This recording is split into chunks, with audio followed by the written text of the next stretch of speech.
Courage is contagious, and we hope to see it spread throughout our nation. We hope to inspire you to be 10% more courageous in your daily life. I'm so glad that you're here.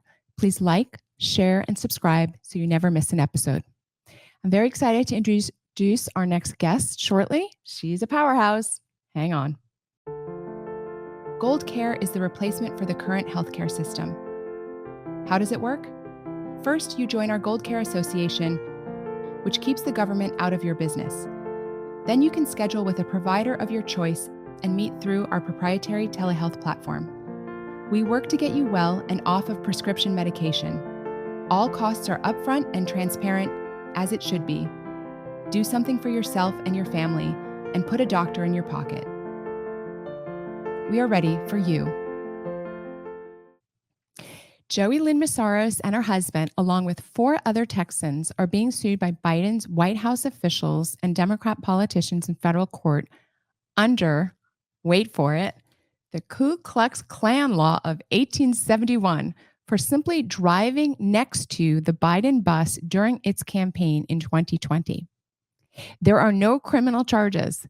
This is a civil lawsuit where plaintiffs are claiming they have emotional damage from the couple's exercise of free speech, and the Biden team is requesting financial compensation for this emotional damage of driving next to the Trump train.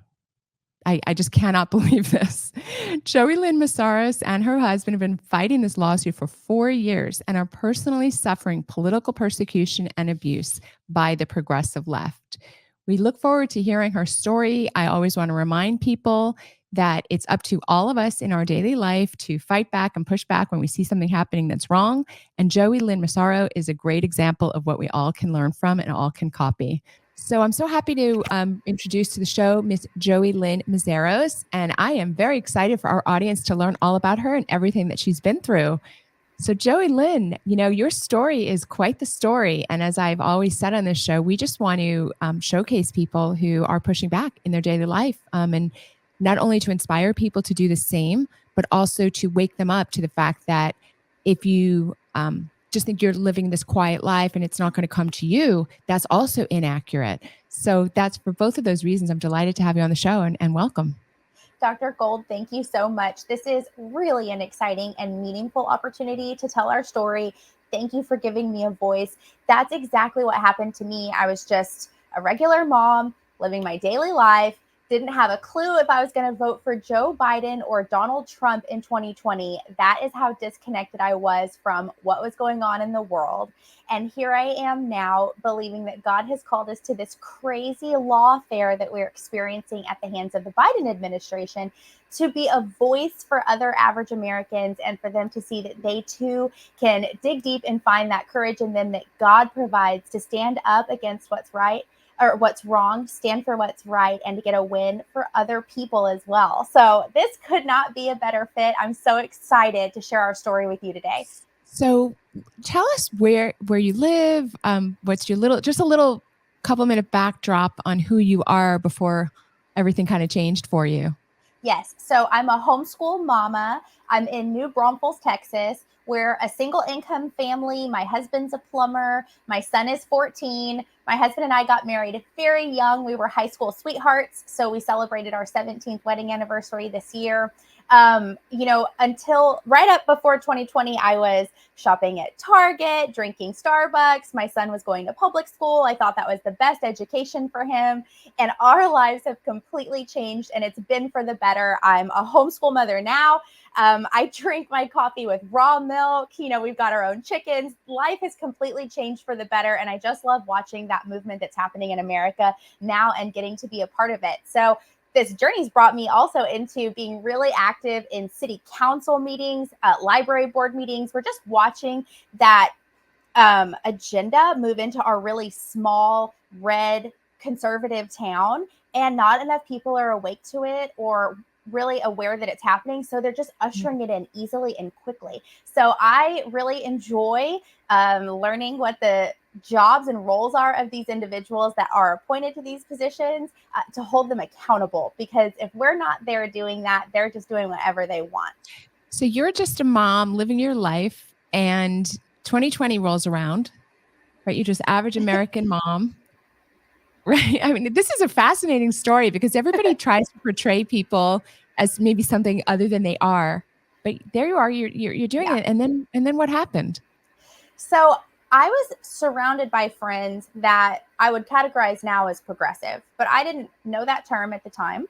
And we never talked about those kinds of subjects with those kinds of terms. So one day, it was right before the 2020 election. My dad told me, "Hey, you need to vote for Trump. This is a crazy race. You got to vote for Trump." And so I mentioned that to my friend group. Who are y'all voting for? And they were all like, "Oh, we're voting for Biden because Trump is a racist." And I was like, "Well, I was actually thinking about voting for Trump."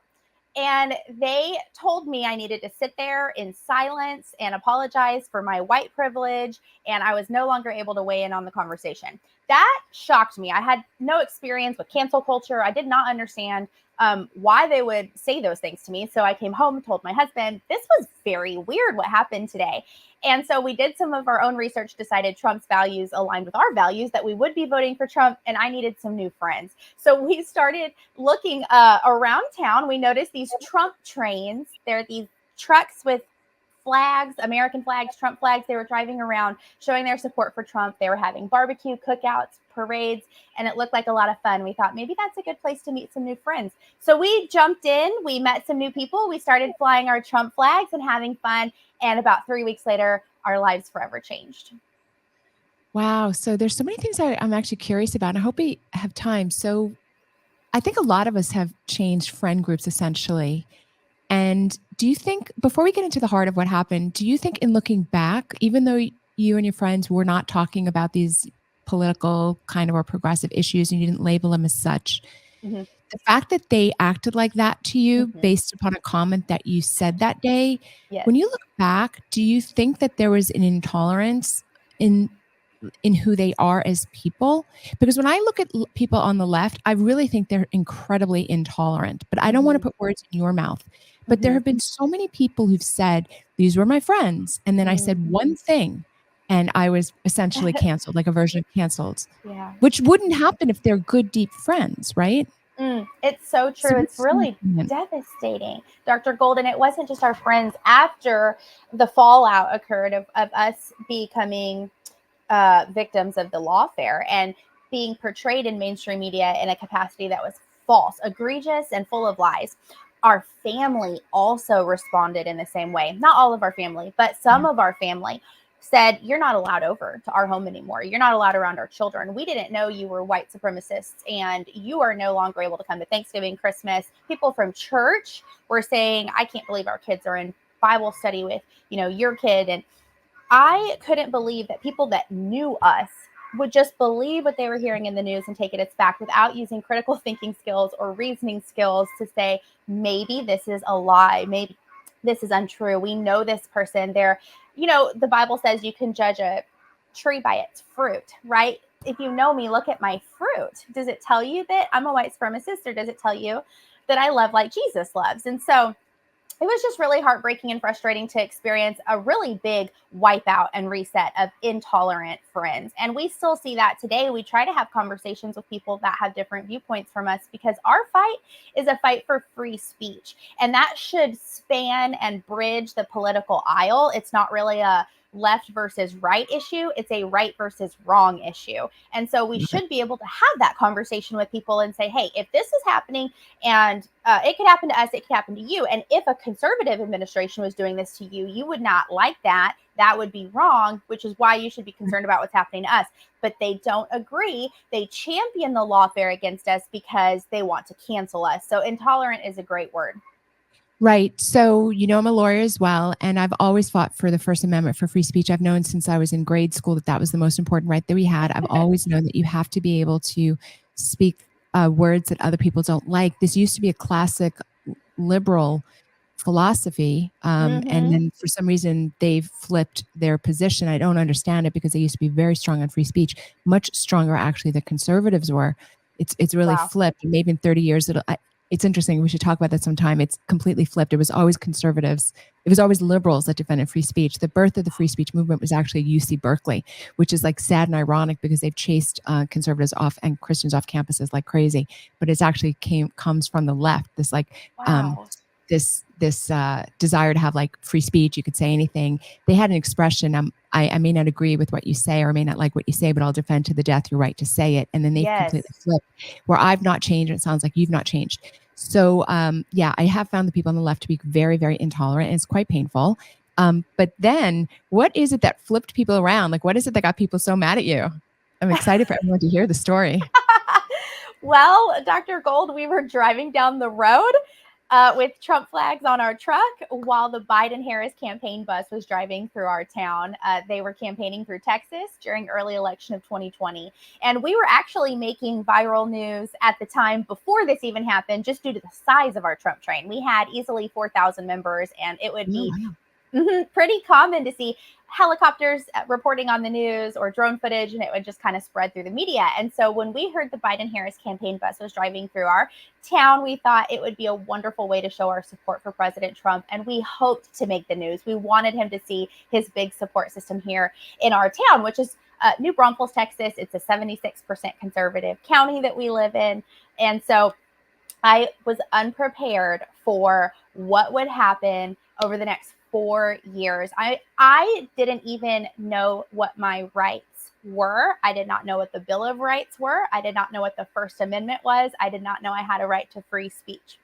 I learned all of this as a result of being sued for exercising free speech. The occupants of the Biden Harris campaign bus sued us in federal court under the Ku Klux Klan law of 1871, an archaic law they resurrected, claiming they had emotional damage from our exercise of free speech, which they perceived to be synonymous with white supremacy, referencing in their civil complaint that we were like the hooded Ku Klux Klan on horseback, running people out of town while we were driving down the road with Trump flags. They claim that our exercise of free speech may have also suppressed minorities from voting because it's, in their opinion, synonymous with white supremacy, all of which gave them emotional damage. 0 criminal charges. This is civil, but because it is under the Ku Klux Klan law, it's in federal court. We have an Obama appointed judge that was nominated by 2 Republican rhino candidates, essentially. And so we are now experiencing the weight of lawfare brought by over 20 DC attorneys, multiple nonprofits funding their lawsuit. These individuals suing us consist of Biden White House officials, Democrat politicians, and influencers that were part of the Biden Harris campaign in 2020. And since we've been in this lawsuit, Dr. Gold, we've actually seen it has way more to do with interfering with the presidential election and chilling free speech than it has to do with emotional damage. And we can dig into that. Wow. Wow. That is an amazing story. First of all, I have so many things I want to say. First of all, God bless you for not rolling over. Standing up against this is hugely important. Based on my experience, and I'm in a lot of law firms, targeted a lot, Mhm. I don't doubt that you will prevail. They win because people roll over because it's so difficult, it's so time consuming, it's so emotionally draining, and it's so Yes. expensive. But Yes. you will win on the merits. I've no doubt. I don't know if you'll win at the district court level, but if you don't win at the district court level, you'll win at the appellate or at the Texas Supreme Court level. There's no doubt from based on what you've just described. I went through. I was targeted by the California Medical Board essentially on Mhm. free speech. And many of the doctors just kind of give in because it's really so difficult. And it took me more than 2 years. It was a smaller case than what you're describing, but I did eventually prevail. And it's just because I kept at it and the facts were there. And that I want to encourage you on that based on the facts that you're saying, that's the most ludicrous fact pattern. I honestly can't imagine that fact pattern. That is sheer insanity. Wow. Okay. Thank you Great. for encouraging me. I believe that is true. I Yes. believe that we will use their evidence against Yes. us to vindicate ourselves before the jury that we're going before in federal court. And so we this is what's completely insane. We have filed not one, not two, but three motions to dismiss this lawsuit because they have not even met the basic requirements of using the Ku Klux Klan law, which is to prove racial animus. There was no racial motivation in what we were doing. We were merely exercising free speech, not to mention the nature of this lawsuit is frivolous and abusive with their unlimited resources. But every single time our judge has denied our motion to dismiss, we even filed a writ of mandamus with the Fifth Circuit Court of Appeals asking for extenuating circumstances. We wanted relief. And they said, we agree with you that this is a frivolous lawsuit and you should file another motion to dismiss with your judge. And we believe he'll do the right thing. We filed another motion to dismiss and he denied that as well.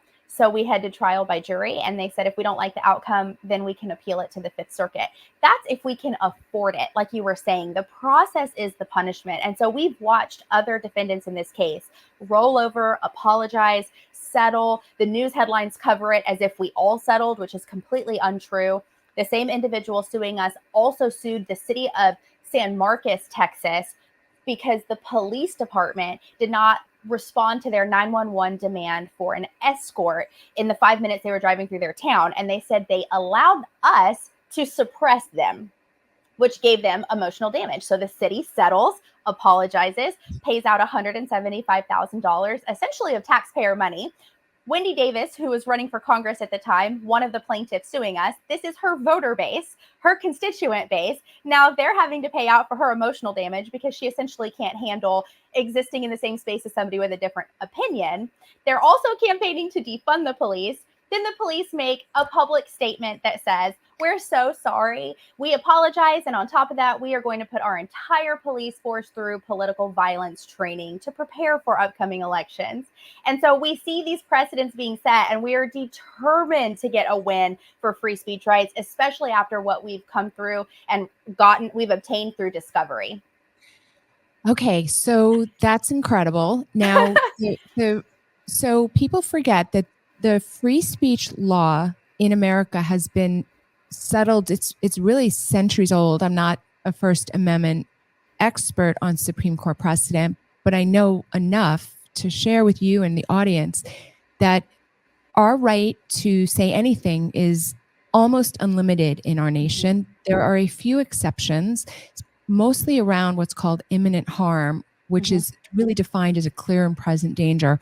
So, for an example, you can't stand up and give a speech and say, I want to shoot Joeylynn over there, Yes, right? Because that would provide a clear and present danger to somebody right there.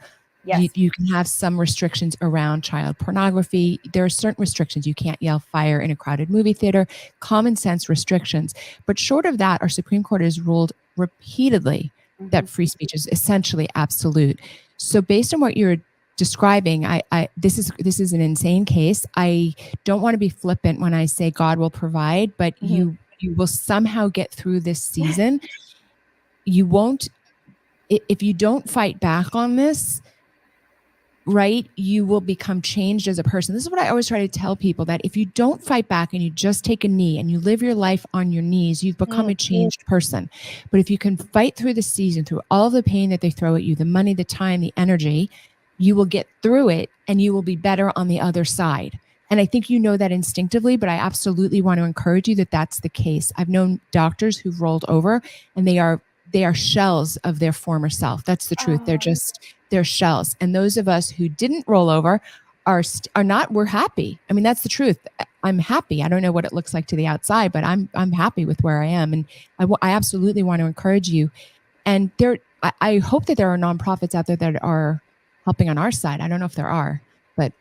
Thank you for that beautiful word of encouragement. That gave me chills. There have been so many dark, overwhelming, and just fatiguing days, weeks, months, seasons, but God continues to provide this special joy. And I can see that we're getting stronger and our voices are getting louder, and people around us are saying things like, my daughter watched your video and she, wanted to go to her school and speak out about the books or X, Y, and Z. And so what an honor and a privilege to get to inspire other people. And you're right, Dr. Gold, this is a fight that we're essentially choosing. We've had opportunities to settle or to apologize, but we refuse. They also tried to force us to settle about a month ago, they filed a motion with the judge trying to force us to settle, pointing to the examples of the other defendants and, the fact that the city of San Marcos had settled and saying that seems to be the most reasonable outcome. And in my opinion, that means that when we get in front of a jury, you're going to lose. Or if you don't, when we appeal it, you certainly will, because the facts are on our side.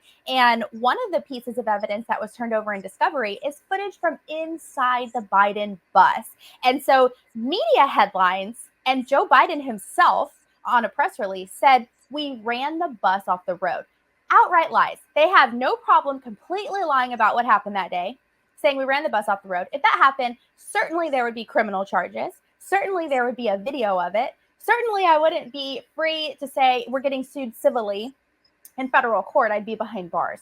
And so the reality, though, is on video, we have the bus driver and Wendy Davis and another staffer who's now a White House official laughing and joking, calling us names and saying that they want to run us off the highway using explicit words, saying they want to use the bus to put their bumper right on our, backsides and push us off the highway, that they're intentionally taking up multiple lanes, speeding up, slowing down, swerving back and forth. And so that's the truth. And we have the truth, but you're not going to see that in the media. Meanwhile, the media is saying we tried to run them off the road, which is gaslighting. That's essentially what they did. And the only incident that happened that day was a white car driven by a Biden staffer behind the bus, was swerving in and out of traffic with the bus, hit a truck with a Trump flag. And the truck and the car kind of rubbed tires and kept driving down the road. That is what the media tried to use to say we were running the Biden bus and other vehicles off the road, like, right. To quote Whoopi Goldberg, we were emboldened racist bigots. And I didn't even see that happen that day. I've seen a video of it later. It wasn't my car that happened in or to. But the FBI was involved and investigated. The white car is at fault, but you're not hearing anybody walk that back and say, whoopsies. Actually, it was Biden supporters that were trying to run Trump supporters off the road. I want to, our, the beauty of our Constitution is that it allows for a jury trial. They're supposed to get 12 members, dispassionate members of the public. So it depends a lot where that jury is pulled from. So, for example, all the J6 defendants, the jury pool is the DC area. Right. Hopefully in your town, though, you are pulling 12 people who are impartial, who are just going to listen to the evidence. And if that, it's not the case? No, ma'am, because it's federal court. We're in the Western District of Texas. It's in Austin. Okay. Oh, that's terrible. Okay. Just make sure the trial lawyer has to preserve all of your legal rights. And if, God forbid, you lose, it will be, I just can't imagine the case as you describe it. Mm-hmm. You will prevail as a matter of law. Like, so you understand now the difference between facts and law, right? So there's the facts and then the law. So for example, on the J6 cases, which is something I know a lot about, it almost didn't matter what happened at the trial level. It really is only mattering what's happening at the appellate level. Like, that's the truth as a legal matter. So your case should not, from what you're describing, again, I'm not an expert on your case, but what you're describing, this is not a case as a matter of law. It doesn't even, we used to learn these examples in law school of cases that wouldn't be cases. Like if somebody goes down, we had a case, the professor said, if somebody's driving down the street and they're driving like a black car with pink polka dots, and then they sue you because you don't like black and pink polka dots, there's no lawsuit there because there's no law that a person driving a black car with pink polka dots is an illegal act. Right. We actually had that example. I remember that from law school many years ago.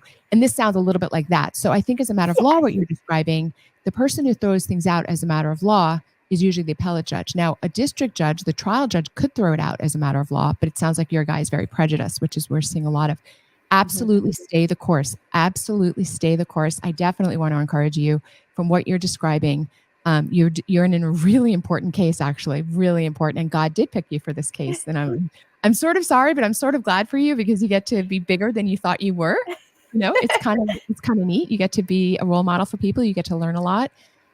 This is an incredible case. And I hope you have a Give, Send, Go campaign, hopefully. Yes, ma'am. You're absolutely right. It's a give, send, go. We knew that GoFundMe would immediately deplatform us for being political and a legal defense. So through Give, Send, Go, it's a Christian-based platform. They allow our legal defense. In fact, they've even featured our story on their website before.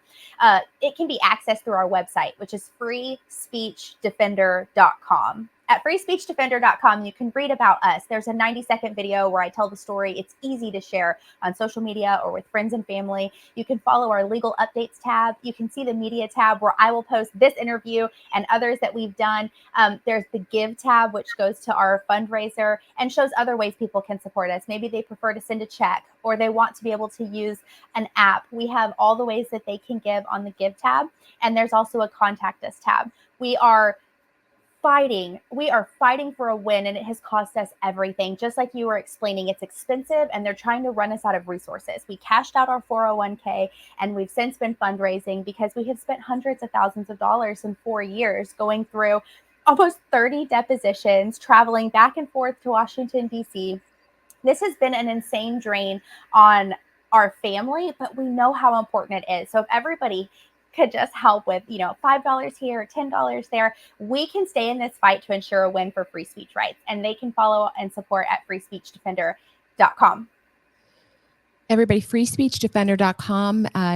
Joeylynn, you may not know that the official name of America's Frontline Doctors is actually the Free Speech Foundation.